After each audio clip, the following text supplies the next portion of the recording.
investigación. Estamos en un proceso de invención activa, que estamos por primera vez generando este encuentro simultáneo en presencialidad y virtualidad.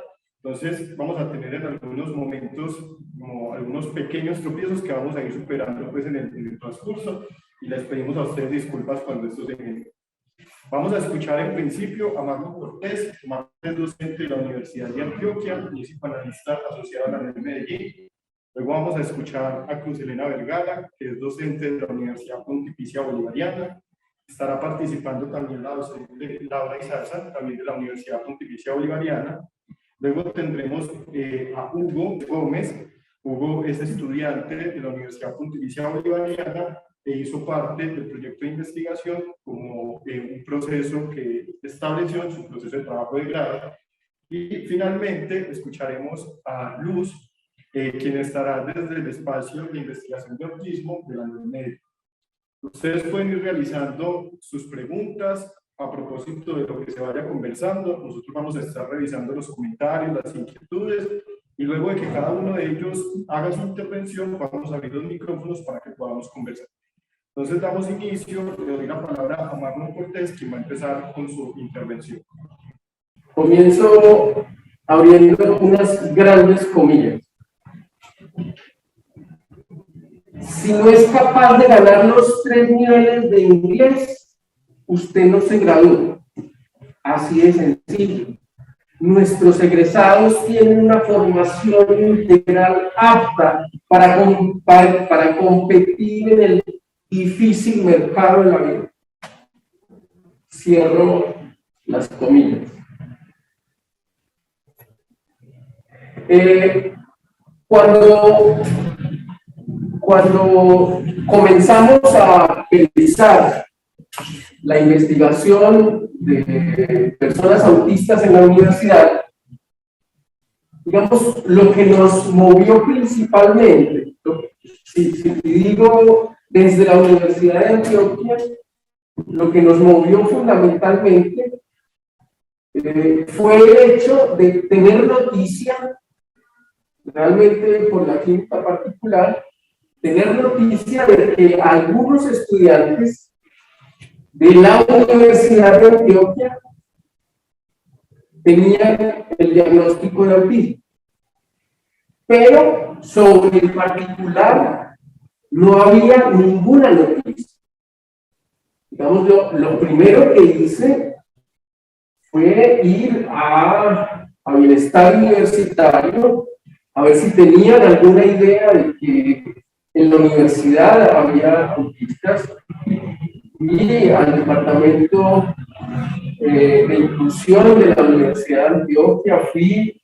Bueno, yo soy de la Facultad de Educación, y pregunté por eso, y en la facultad ahí sí teníamos un poco de noticias sobre ello.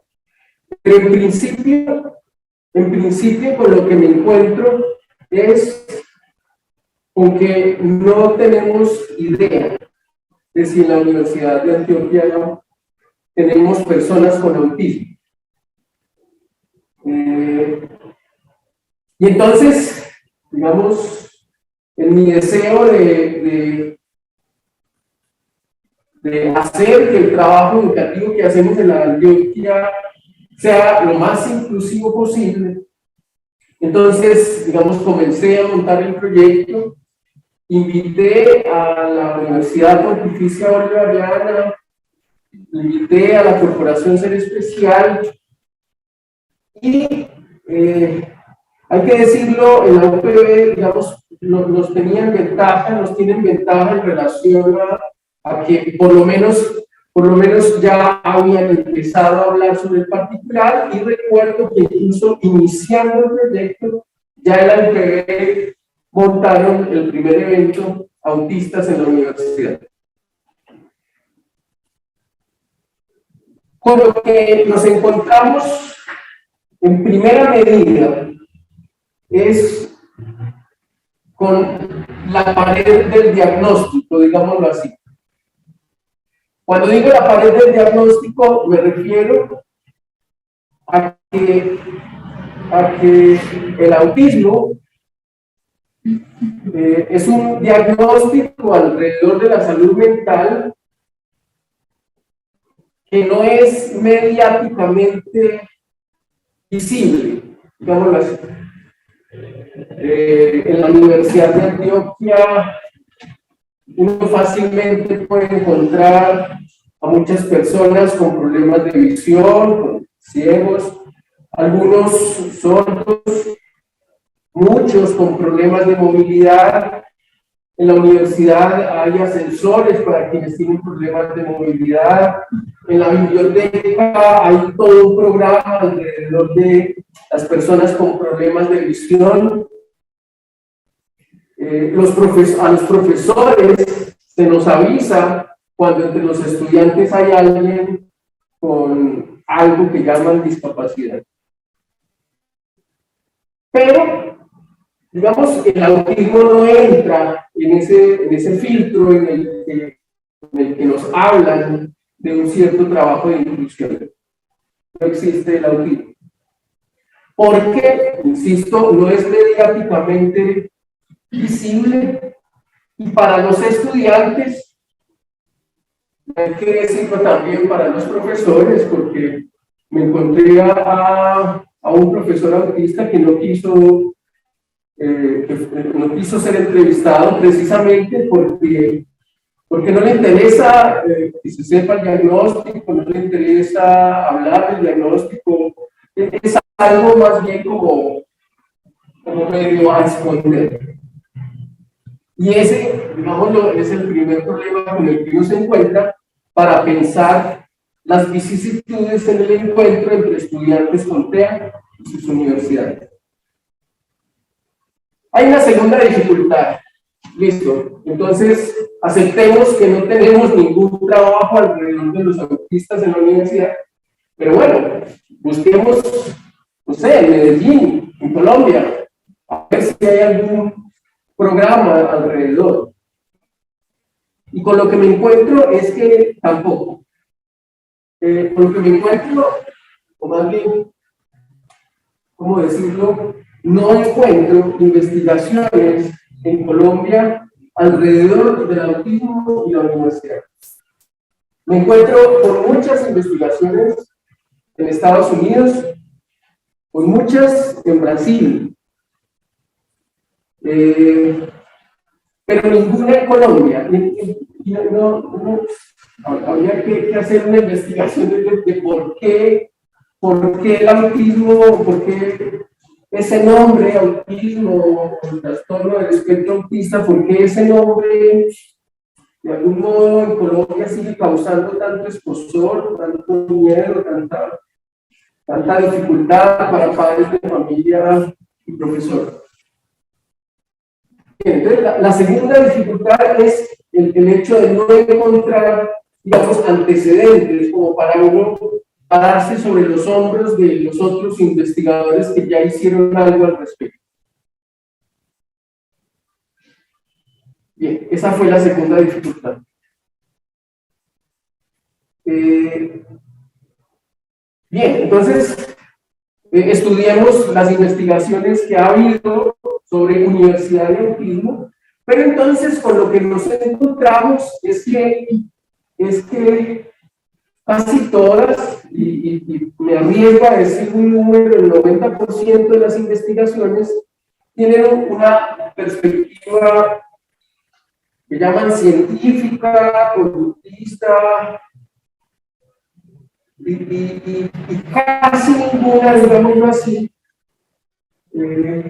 con una explícita simpatía por algo que podamos llamar sujeto, o una explícita simpatía por algo que podríamos llamar psicología dinámica, o por el psicoanálisis. Digamos, suelen ser investigaciones todas hechas en la vía, casi todas hechas por la vía del conductismo, en la vía de hacer que el sujeto autista, que el hablante sea autista, se acomode a las intenciones educativas de las instituciones. De entrada, entonces, para la investigación está bien decir que tenemos un marco teórico, y lo debo decir aunque estoy aquí en mi casa, en mi escuela de psicoanalistas, debo decirlo que quienes investigamos sobre esto no todos somos psicoanalistas, pero tenemos un punto en común que me parece a mí lo más importante. El punto en común es entender que lo más importante para un trabajo investigativo o educativo es, y abro comillas para citar a Jean-Claude Mareval, escuchar a los autistas. Cierro comillas. Me parece que el equipo de trabajo que hay en esta investigación, no todos somos autistas, pero el punto de escuchar a los autistas nos pone en consonancia. Y de hecho, la investigación no es otra cosa sino hacer entrevistas a jóvenes autistas, a padres de familia, a profesores que de algún modo han estado en contacto con los jóvenes autistas y entonces nos pueden contar lo que nominamos las vicisitudes. Las vicisitudes. Es decir, con qué dificultades se encuentran. Y se me fue acabando el tiempo y voy a decir rápido dos cositas que ya son como avances de la investigación que ya estamos escribiendo.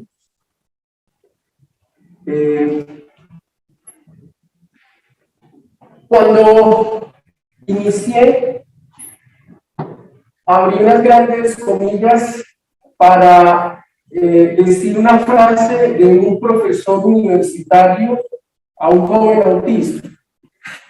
Y las quiero repetir. Si no es capaz de ganar los 3 niveles de inglés, no se gradúa. Así de sencillo. Nuestros egresados tienen una formación integral apta para competir en el difícil mercado de la vida. Uno de los elementos que nos encontramos es que algunos autistas tienen dificultades en ciertos espacios académicos, y lo digo de entrada, los espacios académicos en los cuales tienen dificultades los jóvenes autistas son los espacios académicos en los cuales están alejados de su interés específico. Y entonces ahí ya voy diciendo lo importante que es ayudarle a un joven autista a ubicarse según su interés específico. A pesar de que se ubique en la universidad en su interés específico, sabemos que la universidad ofrece otras formaciones que no tienen que ver directamente con su interés específico. Y entonces, digamos, la pregunta que nos hicimos, o digo me hice, porque me encargué de ese capítulo, me hice es, ¿qué estatuto tiene para el autista la dificultad con algún espacio académico? ¿Qué estatuto tiene para el autista la dificultad con algún espacio académico?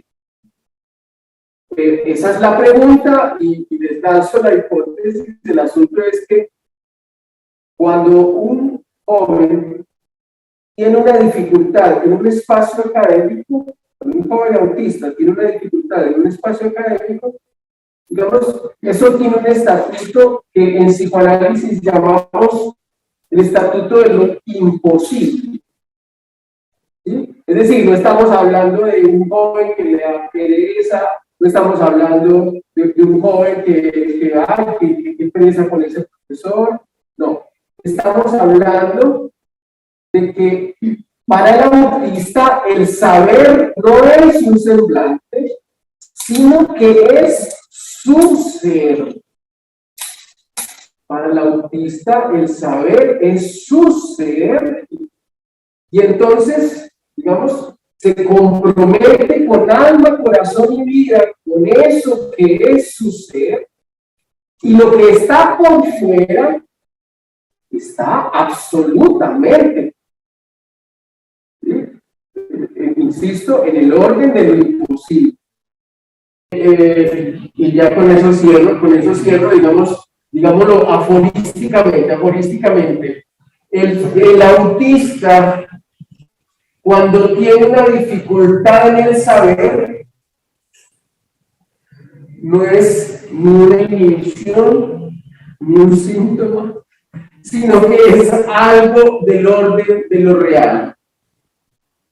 Y por eso hay angustia cuando el autista le toca enfrentarse a un salón con un espacio académico que no tiene que ver con su saber. Ya les dije que el saber del autista está en su ser. En su ser tiene lugar de objeto, tiene lugar de eso es él, ese saber es él. Y con eso terminé. Y muchísimas gracias. Mientras ibas hablando, se fueron uniendo nuevas personas a la conversación. Entonces, para recordar rápidamente qué estamos haciendo en este momento y cuál va a ser la dinámica que vamos a trabajar, estamos conversando alrededor de la pregunta autistas en la universidad, y es una pregunta en la que varias personas nos van a contar sus experiencias en el proceso de investigación que tiene como nombre vicisitudes en el encuentro entre estudiantes autistas y sus universidades. Acabamos de escuchar a Marlon Cortés y ahora vamos a escuchar a las profesoras José Elena Vergara y Laura Sasa, al estudiante que hizo parte del proceso de investigación Hugo, y a la psicoanalista Luz Elena Gaviria, quienes van a contar sus impresiones y sus experiencias alrededor de este proceso de investigación. Entonces ahora le doy la palabra a la profesora Luz Elena Vergara, de la Universidad Pontificia Bolivariana, quien nos va a contar un poco de sus conclusiones, experiencias y lo que puede encontrar en este proceso. Bueno, buenas noches. Lo primero para decirles es que lo que yo aprendí en este proceso, lo que he aprendido, se lo debo primero a Hugo, que es nuestro invitado especial hoy.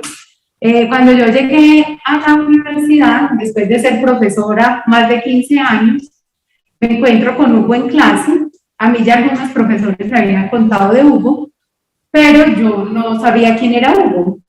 Y cuando yo me encuentro con él en clase, simultáneamente me encontré con otro estudiante, con X estudiante, que me generaba mucha pregunta. Yo de Hugo ya sabía algo, pero del otro chico no. Y comencé como a darme cuenta que los niños con los que yo trabajaba, cuando trabajaba con niños chiquitos, crecían y llegaban a la universidad. Y ese es, digamos, como mi primer impacto, porque cuando yo, hace muchos años, yo soy educadora especial, fui profesora mucho tiempo, luego me dediqué pues a formarme, primero como psicóloga y después aquí en la NEL, con el psicoanálisis, comencé a hacer clínica, pero yo trabajaba mucho con niños. Y bueno, ya el encuentro en la universidad me va mostrando es que crecen y llegan a la universidad. Ya no es como hace 20 años cuando yo era educadora especial, que terminaban escasamente algunos una primaria y ya no había nada más que opciones para ellos.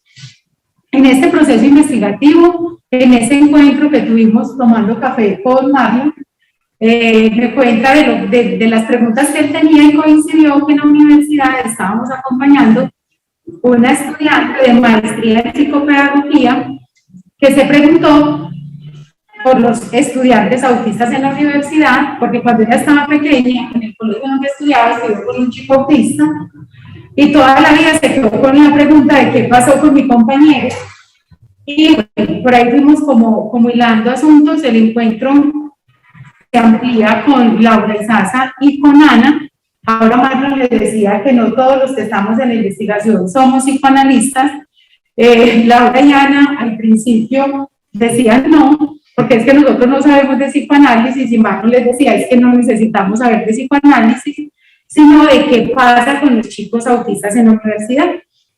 Y nos fuimos pues como ordenando, escuchando lo que ellos tenían para decir. Fue una experiencia muy, muy bonita. Marlon ahorita decía que algo de lo que él ha ido encontrando en este trabajo investigativo es la pasión por el saber en la que se ubican estos chicos. Con Hugo, que ahorita nos contará, pues en un trabajo que se hizo para acompañarlo, vimos que el autismo en sí mismo era su pregunta como profesional de la psicología. Y con él construimos el trabajo de grado y su práctica. Y de la mano de él fuimos encontrando otro montón de chicos. Y la pregunta que yo me fui haciendo en la investigación junto con Ana María fue: ¿qué pasa con los profesores en la universidad? ¿Cierto? ¿Cuáles son esas experiencias que tenemos los profes cuando llegamos a una aula de clase y encontramos un muchacho con unas particularidades, como por ejemplo salirse antes de clase y llegar tarde? Esa era una de las cosas que a mí más me inquietaba del estudiante X. Yo empezaba la clase y el chico llegaba tarde, yo decía, este tan conchudo porque llega siempre tarde y se va antes. Entonces él nunca escuchaba ni el inicio de la clase ni el final de la clase.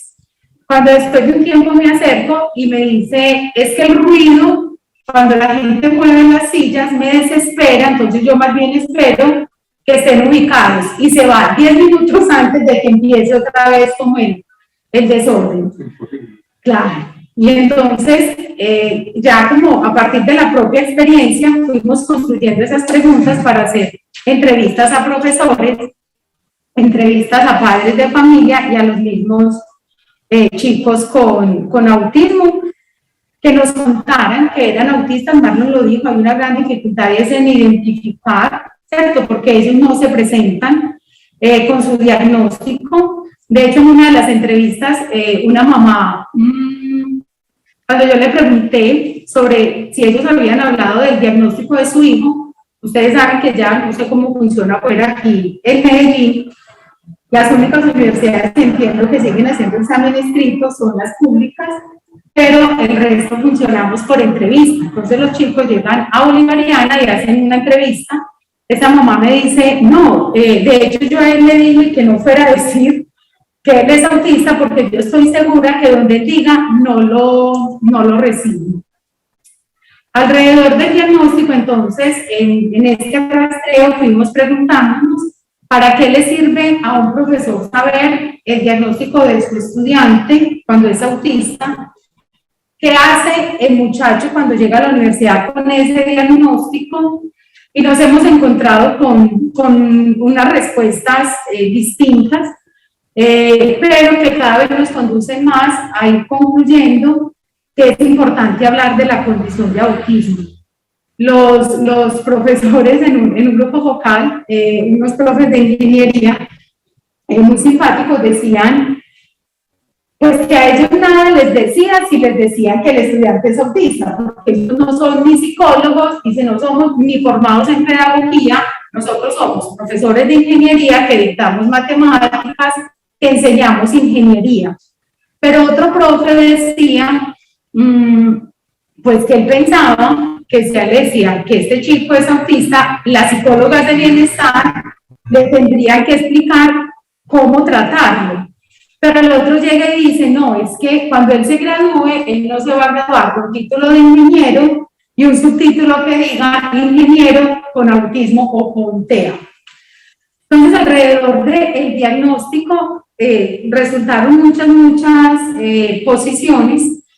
Uno de los chicos, que digamos que esa entrevista a mí me impactó bastante, cuando le preguntábamos alrededor de su diagnóstico, él dice, no, es que yo no digo que soy autista, yo les digo que soy esquizofrénico, porque a los locos les tienen miedo, pero los autistas nos tratan de bobos. Y cuenta que él viene de una experiencia en el colegio de haber sido el bobo, porque no entendía los chistes, como por las metidas de pata, y eso nos va llevando también como, bueno, ¿qué pasa con estos chicos que que responden muy bien en unas áreas en específico, pero que son muy ingenuos, como en el resto pues, de la vivencia en la universidad.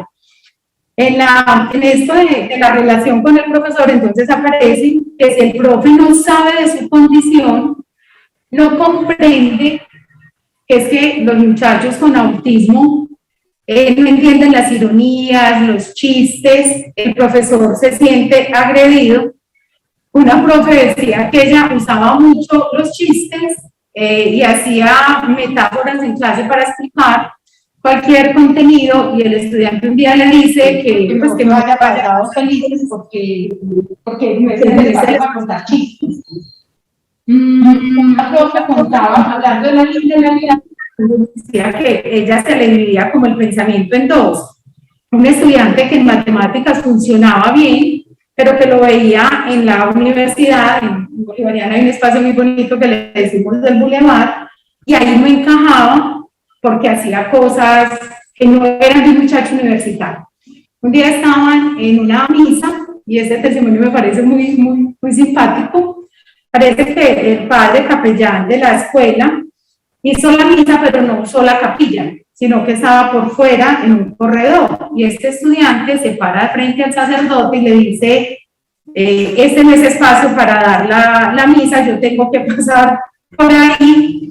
Y obviamente la gente no entendió, ¿cierto?, qué pasa con este estudiante. Entonces comienzan a pensar que son irreverentes, que son groseros, que tienen, y si tienen, serias dificultades con la norma y con la autoridad.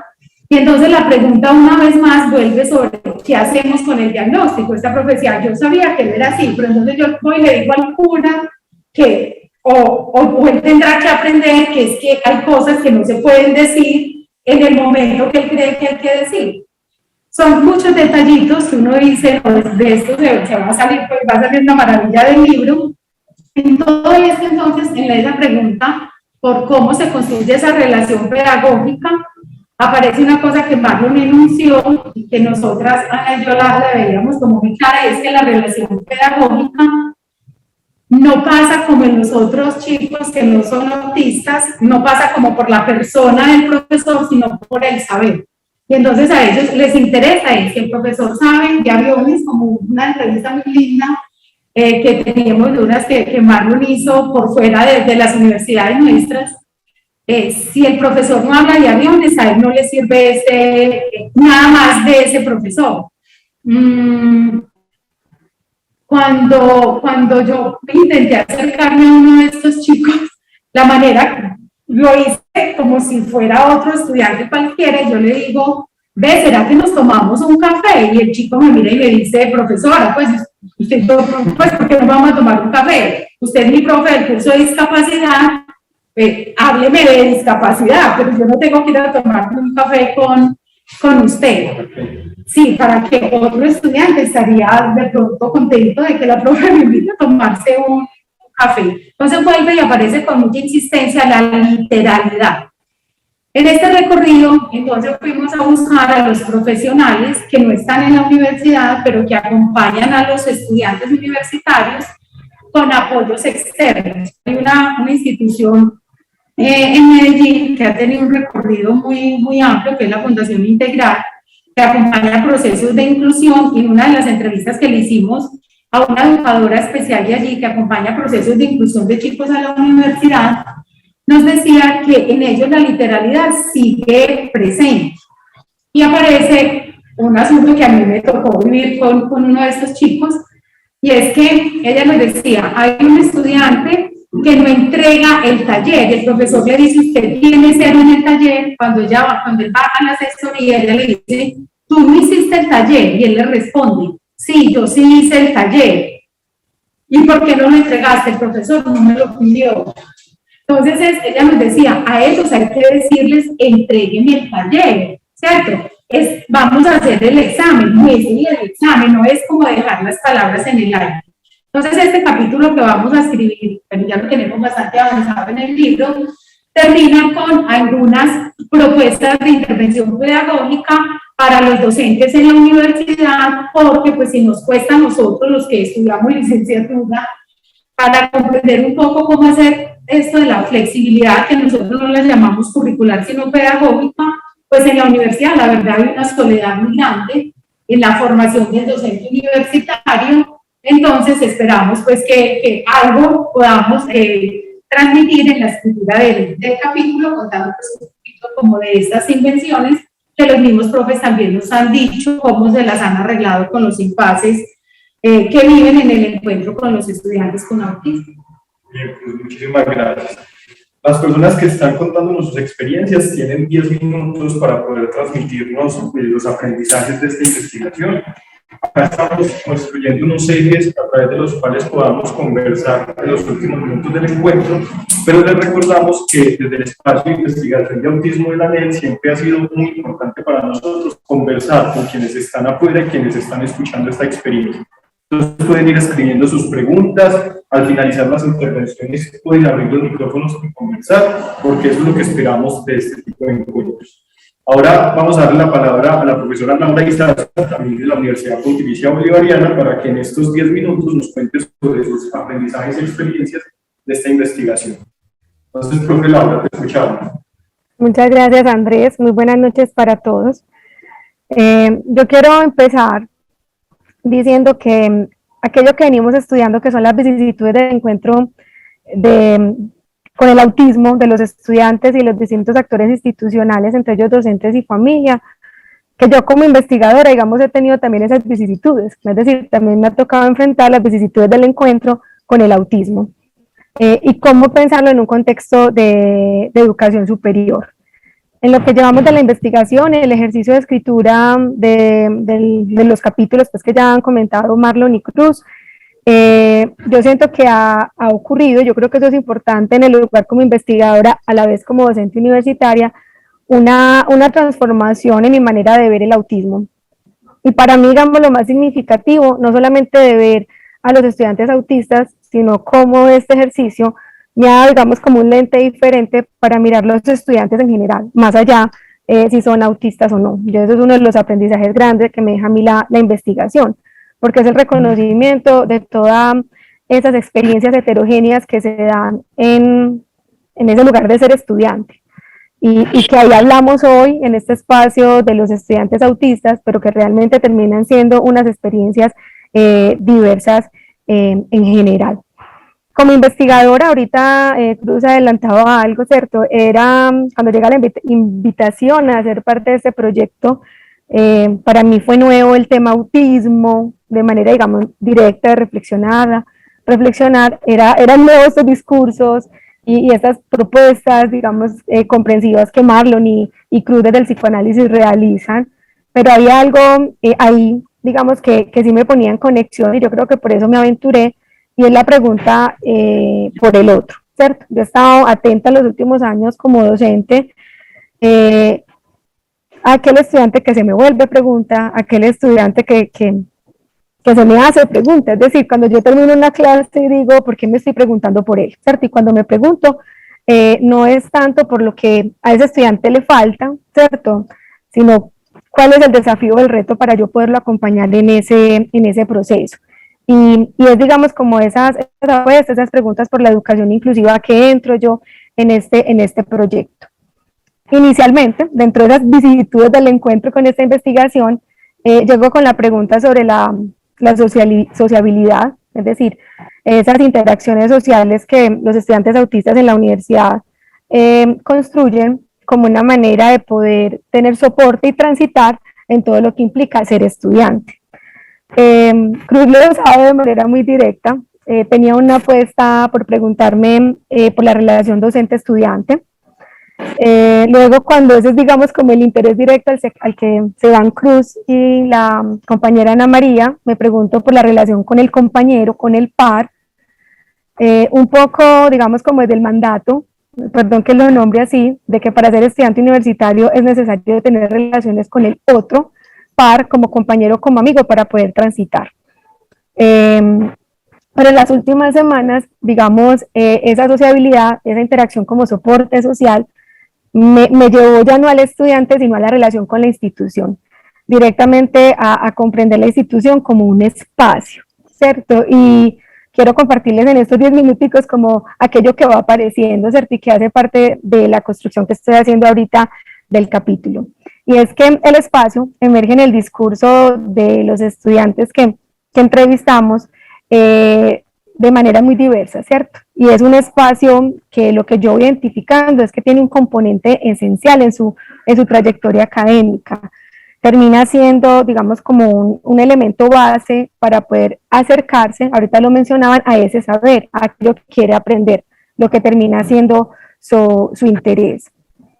En esos discursos diversos, para algunos de los estudiantes, el espacio es un espacio geográfico, es un territorio, es algo, digamos, que me permite a mí acercarse, o le permite a él, perdón, como estudiante, acercarse a aquello que quiere aprender, pero algo que para mí ha sido significativo en lo que vengo comprendiendo desde sus discursos, es que el espacio, a medida que se van, digamos, adaptando a ese ser estudiante universitario, se va convirtiendo en un lugar, y entendiendo el lugar como aquello que lo hospeda, ¿cierto? Un lugar que lo acoge y que cuando lo va entendiendo le va permitiendo reconocerse como un estudiante universitario.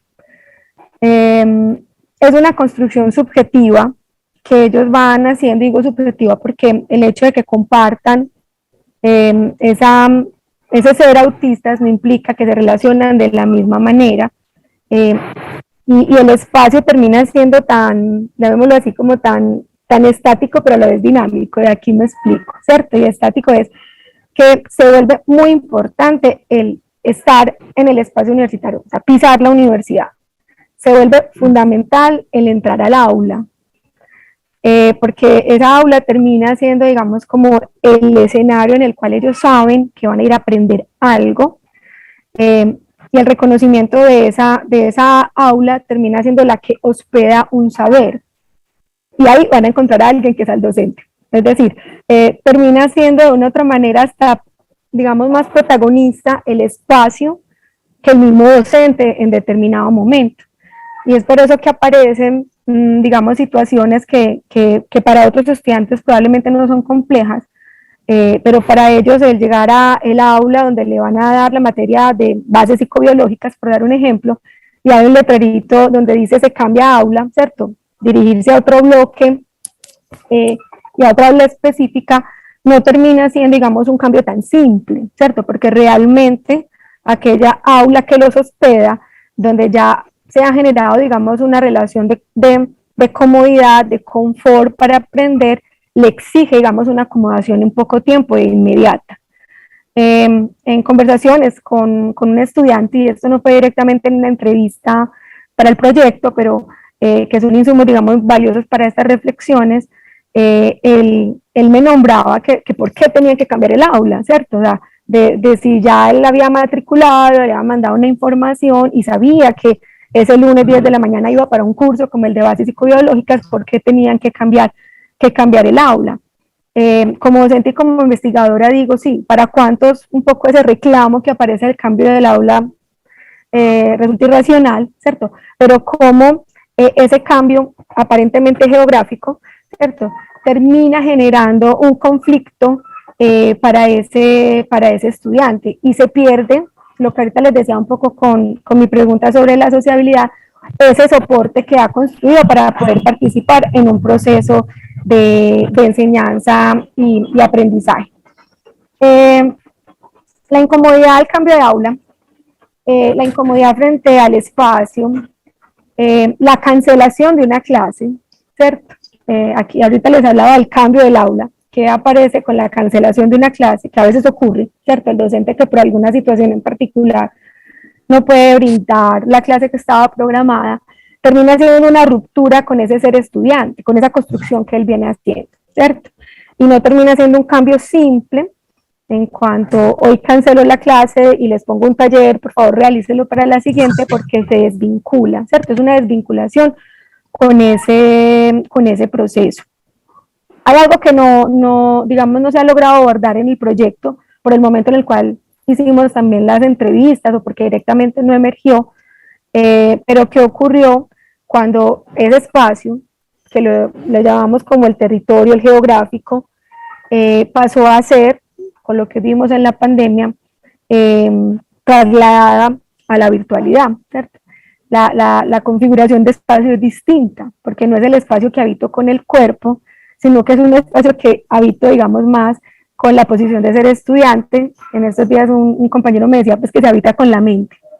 Creo que ahí queda una pregunta, me lo pongo, una pregunta digamos que me dejo a mí como tarea como investigadora.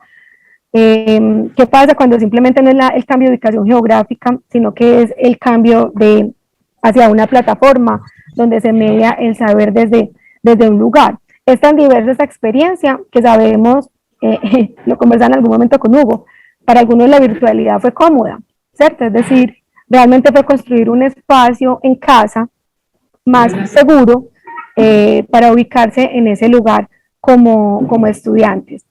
¿Qué preguntas quedan? Y aquí pienso un poco en esos otros actores con los cuales, digamos, directamente nos estamos relacionando, que son esos docentes que finalmente terminan recibiendo y acompañando a los estudiantes autistas, y es qué tanto nos pensamos el espacio como un componente pedagógico, qué tanto al momento de planear una clase pensamos que el espacio del aula tiene una relevancia en el encuentro del aprendizaje para el otro. Hoy hablo del estudiante autista, pero puede ser también, digamos, para otros estudiantes. ¿Qué tanto cuando planteamos un cambio de la ubicación de las sillas, cuando planteamos el cambiar, no hacer la clase en un aula, sino en una manga, hagamos un picnic, que a veces resulta atractivo para algunos estudiantes, puede estar desfavoreciendo el encuentro y la relación para ese estudiante? Y un poco la invitación de lo que hemos querido con lo que esta investigación de unas líneas de estrategias institucionales y pedagógicas es que el espacio haga parte de aquello que es un mediador del aprendizaje para los estudiantes, de manera particular para la población que hoy hablamos, que es el autista. Para cerrar, me acordaba de algo. Yo tengo formación de licenciada en pedagogía infantil, hace ratico no soy profe de preescolar, pero me acuerdo que lo que más cuida uno como profe es el espacio, y es el espacio, no solamente el clima para general, sino hasta la ambientación, la decoración. Uno se preocupa porque como los chicos o los niños en la transición a la adaptación a la escuela, el aula los hospeda, ¿cierto? El aula los acoge. Acercarme a las reflexiones de los estudiantes donde su soporte social prima es el espacio y posterior a eso se encuentra con el saber, y ese saber lo posee, digamos, un docente con el que se llega también a vincular, hace parte de nuestras preocupaciones, ¿cierto? Y ahí me hacía yo el jaloncito de oreja, y con esto cierro, porque como docente universitaria me dejé de pensar hace mucho rato el espacio, ¿cierto? Entonces, creo que eso es uno de los aportes que a título personal me deja, y espero que con el capítulo esas reflexiones puedan generarse. Muchas gracias. Bien, profesora Laura, muchísimas gracias. Con lo que nos cuentan Marlon, Cruz y Laura, damos paso ahora a escuchar a nuestro invitado especial, que nos contaba la profesora Cruz, que es Hugo Gómez. Yo les comentaba ahora que es un estudiante, siendo como coherente y respetuoso con la literalidad. En realidad, Hugo es un egresado no graduado, que está pendiente de sus grados que se hacen en febrero y que participó como estudiante de este proceso de investigación.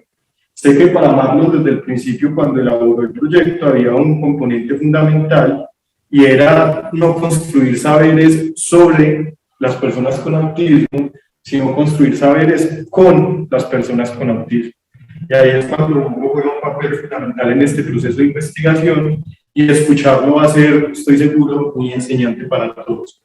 Entonces le doy la palabra ahora a Hugo Gómez, egresado no graduado de la Universidad Pontificia Bolivariana, que nos va a contar sobre su experiencia en este proceso de investigación. Hugo, te escuchamos. Okay. Buenas noches para todos. Muchas gracias por haberme invitado a esto. Estoy bastante sorprendido de que me parece que me tienen como en muy buena estima. Sí. Sí. Igual, honestamente creo que debería empezar a cobrar por esto. Igual, muchas gracias por la invitación. Como ya dijeron, mi nombre es Hugo Alejandro Gómez y soy técnicamente egresado de la Facultad de Psicología. Igual, no sé, creo que lo más importante para mí en este momento, creo que lo importante en este momento sería como, para mí, sobre explicar cómo fue mi experiencia en esos años de la universidad. Y admitir que, honestamente, fue algo que, en mi opinión, fue bastante difícil para mí. Como la universidad en general, la universidad en general es bastante difícil, como no voy a negar eso, como creo que nadie lo negaría, pero fue especialmente complicada para mí debido a mi situación como alguien que se encuentra dentro del espectro. Como, por ejemplo, digamos, como, asumo que muchos de ustedes como tal vez han visto como alguna materia en las que les da mucha dificultad. Para mí fue como bases fisiobiológicas. Fue muy complicada porque es una materia que se basa más que todo en procesos de memorización, como memorizas nombre, tienes que básicamente memorizar todas las arruguitas del cerebro, porque todas tienen nombre.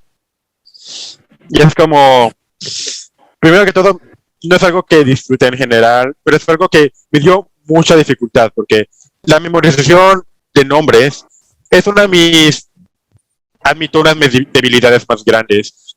Repetí esa materia, no les voy a mentir, como unas 5 veces. Es complicada. Prefiero, al final del día, así es como es la universidad. Como, no se puede como... disculpe. Sí. La idea es creo que lo que recomendaría en esta situación sería como estos tipos de clases como tienen que ser bastante estrictas, así como son sólidas y son sólidas y muchas veces como los profesores tienden a tratar a todos los estudiantes de una manera homogénea. Prefiero, si todos los estudiantes están acá, entonces es fácil asumir que todos tienen las mismas capacidades, ¿no? Esa es como una falencia que se ve mucho en la universidad, en todas las universidades, que se asume que todos los estudiantes tienen exactamente las mismas capacidades, lo cual claramente no es cierto. Como hay estudiantes que tienen múltiples dificultades por múltiples razones, tienen fortalezas distintas, tienen debilidades distintas, tienen distintas formas para estudiar, para educarse, y puede que sea una persona que no sea como neurotípica, por así decirlo. Alguien como yo, que se encuentra en el espectro, y alguien que necesita como ayuda en estas cosas, lo cual honestamente puede ser como difícil admitir para uno, como el hecho de que no estás en el mismo nivel que el otro. Eso siempre es como algo que, un trago difícil el trago amargo, básicamente. Pero no, como al final del día una de las cosas del autismo, del espectro del autismo es que, no, al final se tiene que aceptar que, aunque tengas capacidades, aunque estés como en el alto rango, igual vas a necesitar ayuda en algún momento. Como esto es verdad incluso para las personas que son neurotípicas. Y yo necesitaba ayuda y necesité mucha ayuda, honestamente. La universidad, porque esta materia no es una broma. Sí, como... Igual, lo que estoy tratando... Disculpen cómo se me olvidó la idea. Igual, lo que estoy diciendo es como la ayuda es importante en este tipo de temas. En especial, y bueno, sí. Pues no voy a decir como que la universidad fue como todo malo para mí, porque disfruté mucho de ella, como conocí buenos amigos, buenos profesores, como obtuve buenas experiencias, buenos contactos. Y no, y realmente me alegra decir como que terminé como, básicamente lo logré, terminé como todas las materias, lo hice todo. Básicamente, solo me falta llegar a la meta, básicamente, que es como hacia la graduación. Y no sé, eso me alegra bastante porque creo que si yo pude hacerlo, creo que otros también podrían hacerlo. Es como, pues sí, como yo sé, pues sí, realmente no es para alardear, pero hey, sí, yo lo hice, es cool, ¿no? Hugo, yo te puedo hacer una pregunta. Claro. Finalmente, ¿cómo hiciste para pasar la materia que tuviste que repetir 5 veces? Eh, no tuve, honestamente fue como, hablé con la cosa, como, aquí está como un ejemplo de la flexibilidad, como tenía problemas con eso, pero hablé con con la profesora que estaba dando la materia en esa ocasión, y ella me dio como, básicamente me permitió como tener más tiempo para realizar como los trabajos y los exámenes. Como eso ayudó bastante como a consolidarlo todo y, no sé, me permitió como, así como trabajarlo de una manera más cómoda para mí y así pude como ganar la materia. Bien, muchas gracias. Y entonces nosotros la universidad fue malo, ¿sí? Que hubo cosas muy importantes. Que resaltas tú Hugo, como de lo más valioso en ese encuentro con la universidad? Mm, Bueno, honestamente diría como la libertad que la universidad ofrece. Como uno viene del colegio, viene con así como viene como el horario fijo, el uniforme, así lo normal. Y uno viene a la universidad y ya es como, tú lo organizas todo, tienes como la libertad de básicamente hacer como lo que tú quieras tiempo. Eso es algo que honestamente no tenía como experiencia antes y y digamos, no sé, como, fue algo bastante como sorprendente y también como un poco difícil de acostumbrarse, como al final como, ¿qué hago con todo este tiempo que tengo? Como, no sé, y no sé, y eso es como lo que me puso en la universidad, es como, tú decides lo que quieres hacer con ese tiempo. Bien, Hugo, y dices que eres técnicamente egresado. Cuando egreses, ¿qué sigue? ¿Qué quieres hacer luego? O sea, es algo que yo también me pregunto mucho. Como, idealmente sería como ir directo a buscar trabajo, básicamente, ir a los mercados de trabajo. Y ese es como mi plan al inicio, como en algún momento me gustaría continuar mi educación, así como buscar un tipo de una especialización, pero eso es algo como un poco más lejano, así como una meta que tener.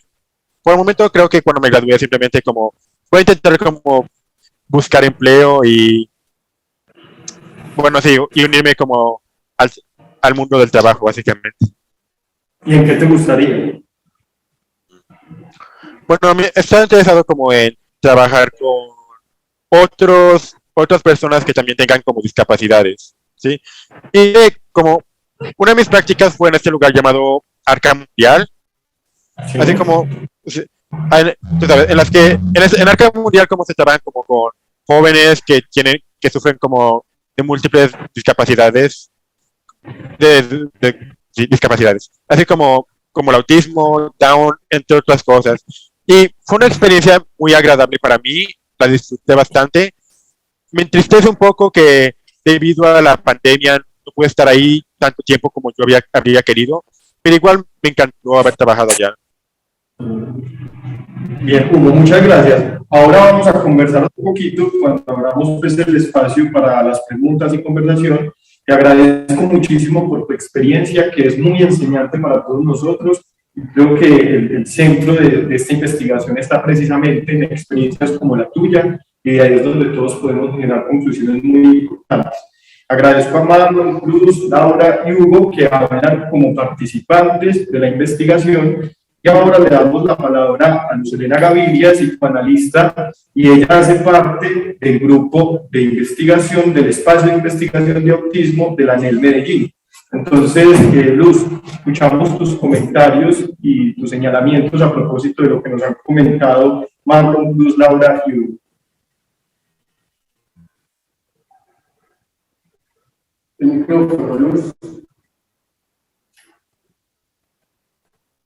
Buenas noches. Primero que todo, pues manifestarles con el cuerpo la emoción que siento de estar aquí con ustedes, escuchándolos, viendo sus reflexiones, sus elaboraciones. Entonces, con el cuerpo les manifiesto la emoción, ¿sí? Que me ha parecido primero que todo.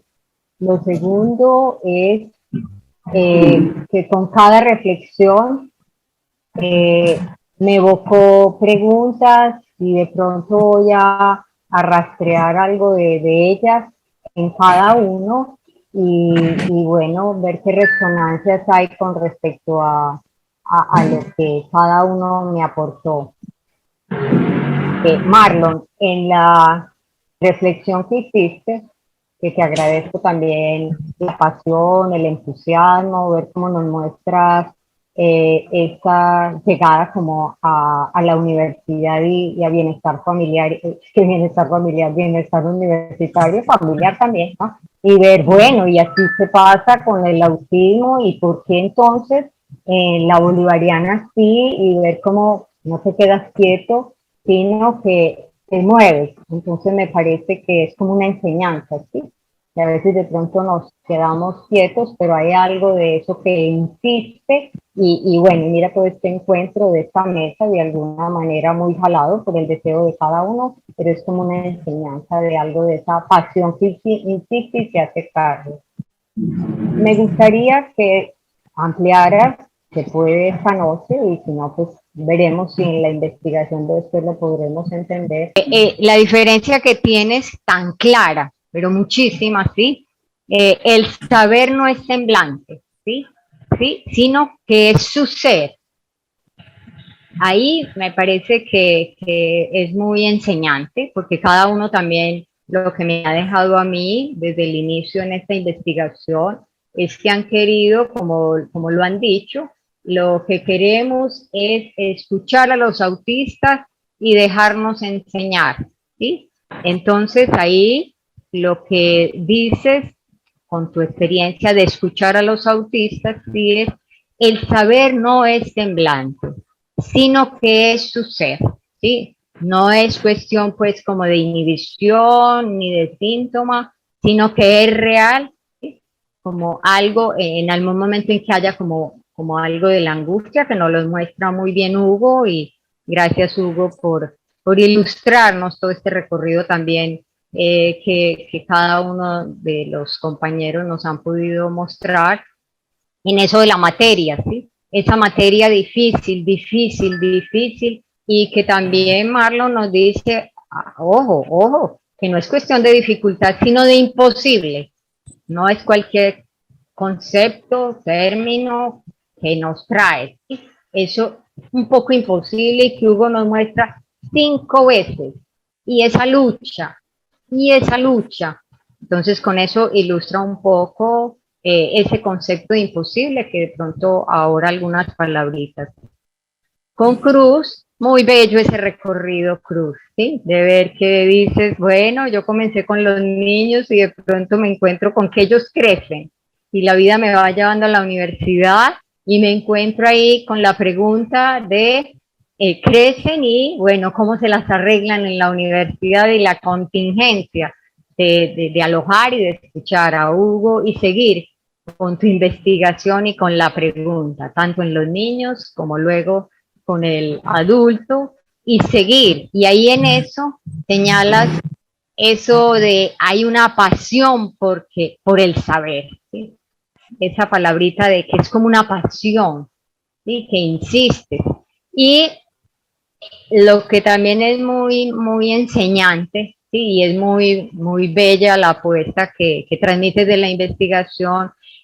¿Por qué es importante hablar del diagnóstico? ¿Sí? En esa experiencia y en ese recorrido por profesores, por padres, sí, eso tan simple, ¿ve? El diagnóstico y ese eco, las resonancias. Ah, no, es que son los psicólogos, son los que van a acompañar eso. Ah, no, sí, son otros. Pero la importancia de señalar este detalle en esta investigación. ¿Por qué es importante el diagnóstico? Sobre todo también con profesores, ¿sí? Me parece una bella pregunta de investigación, parece tan simple, pero es traída de la experiencia, ¿sí? Como lo señala, ¿sí? La literalidad, ayudar a comprender que no es cuestión de que es irreverente, que es grosero, sino que cómo poder alojar de otra manera para entender que hay algo ahí, que es necesario entender algo de ese diagnóstico, ¿sí? Eso me parece esa vía de investigación muy, muy bella, pero sí como ampliar un poco más pasión por el saber. Igual todos los de esta mesa han mostrado una pasión una pasión grande por sus preguntas, por ese saber, pero hay algo que se diferencia, se señala ahí como una pasión importante, ¿sí? Entonces, invitar un poquitico a abrir algo de esto. Laura me parece como investigadora que me dejó una pregunta bien interesante y bueno, investigar, si en el investigar se transforma la persona, porque dices, bueno, es una investigación, he investigado Down, he investigado otros, he investigado y dices muy bello para ver cómo ampliaba mis conocimientos para llegar, pero aquí se me amplió algo, me transformé como investigadora, o sea, algo que tocó de otra manera esta investigación, distinto a investigar no sé qué cosa. Entonces me gustaría una palabrita más en esa transformación, porque fue ser tocada, dejarse tocar, y eso qué efectos tuvo, porque lo tienes muy claro en medio de que eres investigadora de otras dificultades, pero esta la marcas como algo diferente, muy, muy, muy enseñante, hermoso, pero también que te dejaste tocar, ¿sí? Y también otra enseñanza que nos dejas, esto del espacio, ¿sí? Y en esto del espacio, la importancia que hay en este espacio, pero, y nos lo dice Hugo muy hermoso, con esto me ingreso a Hugo cuando dice, ese espacio lo empecé a vivir con la libertad, un espacio que tuve que ir alojando, no sometiéndome al otro, a lo que la institución educativa colegial dice, sino un espacio de libertad y un espacio que también tuve que ver cómo me las arreglaba. Esto es una maravilla, o sea, esa percepción y esa sensibilidad de vivir el espacio, pero que Laura dice, ese espacio no es cualquier espacio, lo puede dejar pasar uno muy rápido, con los niños uno se preocupa más de alojarlos, pero poder entender qué es esto del espacio y que no es solo para el lazo social, ¿sí? Que también es muy interesante toda esa investigación que transmite, no es solo para el lazo social, para que vayan y hagan vínculos, sino que cada uno ese espacio que le significa, y Hugo nos lo enseña, ¿sí? Cuando pasó a ser virtual, cuando se deja ir a la universidad, ¿cierto? Como ese espacio tan importante, ¿sí? Y que también lo señalan tanto del profesor como del espacio, la relación al saber, ¿sí? El profesor, si tiene saber, es al saber, ¿sí? Más que al profesor. Y el espacio, si allá me van a transmitir algo de ese saber, ese espacio, tengo vínculo con ese espacio. Entonces me parece que ha sido unas enseñanzas que, bueno, ya nos contarán cuando salga ese libro, porque ha sido demasiado provocador cada uno con su transmisión, y agradecerle a Hugo, sí, como a través de su disposición, sí, para compartirnos, nos ha permitido todas estas enseñanzas, todas estas, porque es a través de conversar con los autistas que si nos dejamos enseñar, mire cada una de las preguntas que tenemos para poder comprender y hacer un mejor lazo con los autistas. Bueno, dejo hasta ahí, de nuevo, bueno, gracias a cada uno y vuelvo y repito, con el cuerpo un poquitico conmovido de ver el efecto en cada uno del encuentro con el autista, que no es como una cosa simplemente teórica, intelectual, sino que es como un poco dejarse tocar, dejarse enseñar. Gracias. Bien, Luz, muchísimas gracias. Con esa escucha atenta logras extraer significantes que creo que tienen que ver con lo más singular del proceso de investigación de cada uno.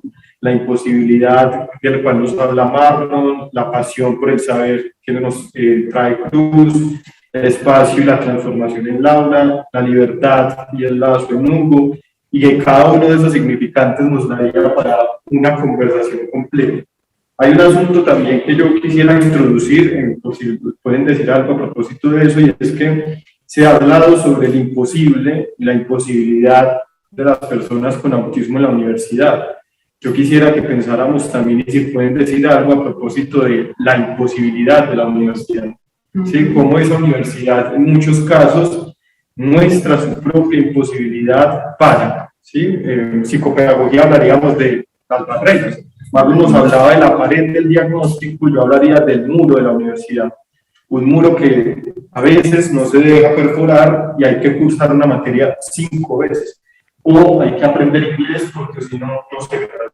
Pero antes de eso, pues queremos escuchar y conversar con quienes están acá conectados también. Y queremos saber si de las personas que han escuchado esta conversación, que han escuchado pues estas experiencias, hay alguna pregunta, hay algún comentario, hay algo que quieran decirle de manera precisa a alguno de los miembros de la investigación que nos acaba de hablar. Entonces, si hay alguien que quiera decirnos algo, alguien que quiera hacer una pregunta, una apreciación, que haga un comentario, puede abrir el micrófono, puede levantar la manito. Acá tenemos un comentario que nos pone Miguel. Miguel está acá también y está acá, están en los dos espacios y dice que le parece importante resaltar la flexibilidad que Hugo muestra como de alguna manera es lo que implica para la formación de los docentes y que no frustre las posibilidades del sujeto completo. Sí, que creo que tiene que ver también mucho con esto de que si hay una pared del diagnóstico, definitivamente hay un muro de la universidad, ¿sí? Y la flexibilización tiene que ser de ambos lados para que algo sea posible. Entonces, no sé si mientras se prenden los micrófonos o se escriben los comentarios, hay algo para decir acá alrededor. Sí, yo quisiera decir algo.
Hacemos 10 minutos y Laura levantó la manito y Cruz también acá me levantó la manito en la presencialidad.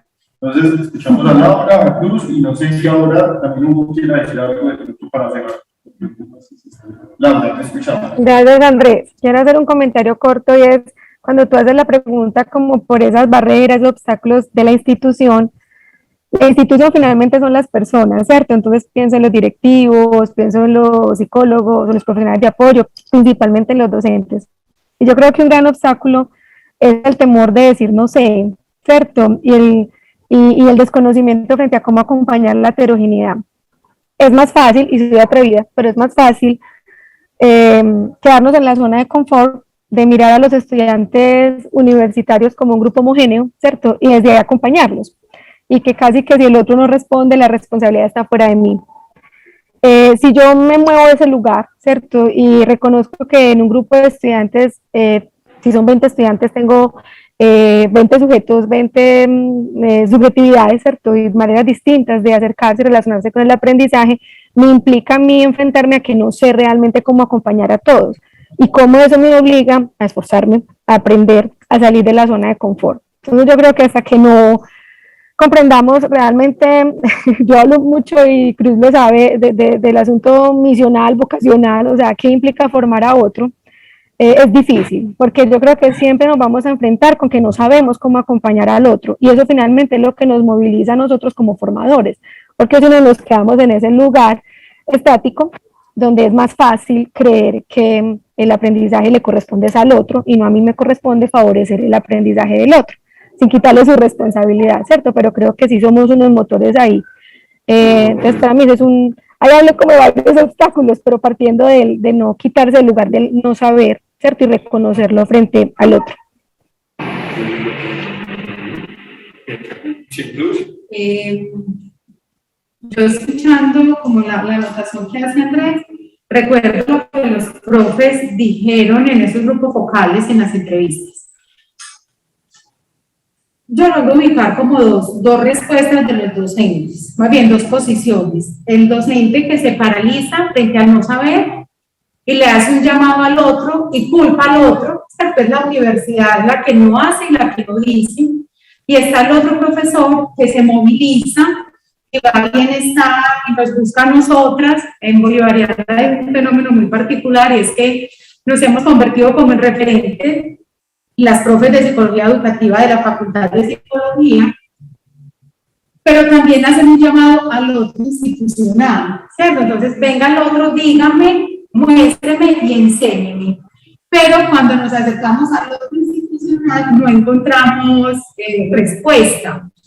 Hay una anotación muy fuerte de los compañeros de la universidad que dice que llevan muchos años hablando de discapacidad, pero en grupos pequeños. Yo llevo 6 años y antes estuve en otra universidad y en el programa de psicología, en los programas de psicología, no hay cursos en el pensum que hablen de discapacidad, menos de autismo, ¿cierto?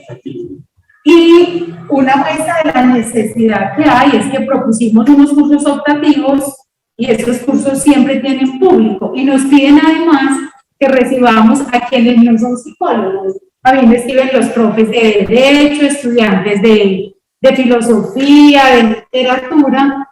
Yo creo que la investigación nos va a llevar allá y Marlon en alguna reunión que tuvimos fue muy insistente en decir esto no se puede quedar solo entre nosotros, porque es que necesitamos que el otro de la institución también se incluya, porque es que si no vamos a seguir, pues va a ser muy duro el camino, la verdad. Si no contamos con el otro, va a ser muy difícil. Acá en el chat hay un comentario de Alexandra, que dice que valora mucho estos espacios donde se puede vivir y creer las posibilidades del autismo en la universidad. Poder compartir con familias este tipo de logros sería importante para que sus frustraciones, miedos, pueda verse a la luz de la posibilidad y esperanza. Es un poco esto de no quedarse conversando entre un grupito reducido, sino precisamente como a crear ese mundo que encontramos para que haya como otros caminos posibles. Ya voy a terminar.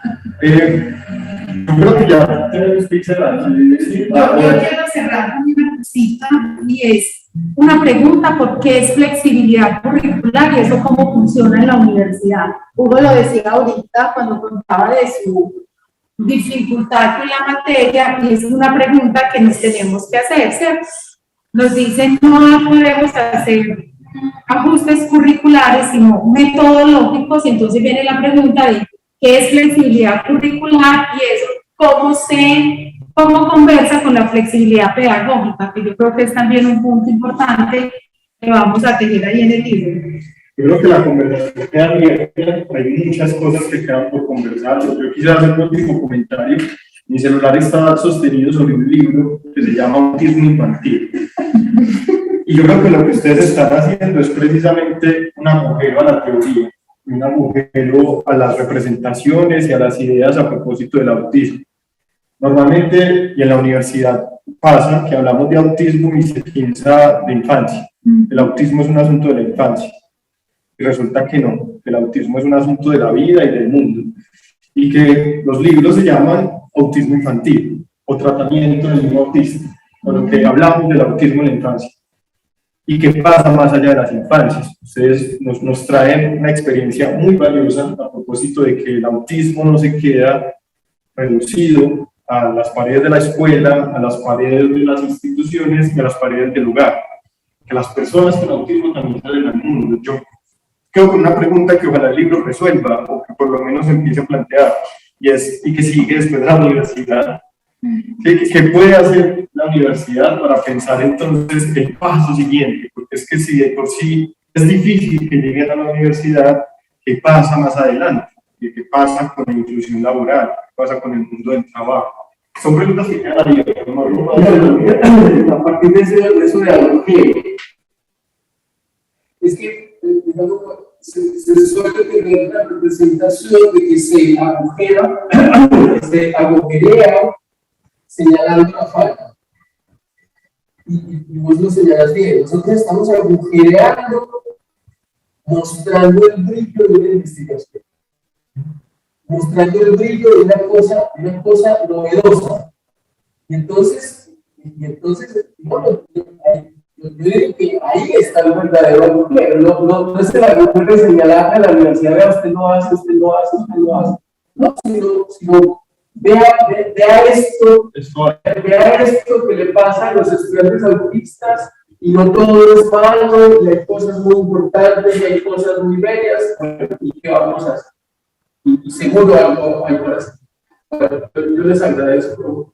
Sí, pues cerramos con un comentario, una pregunta que yo creo que ya quedaría para las próximas conversaciones, y es cómo conversa la institución escolar, el colegio y la universidad alrededor de la inclusión, y específicamente sobre la... No, pero eso se responde fácil. No conversa. No se espera que el colegio pase a la universidad. Toda una novedad, y entonces acá estamos conversando.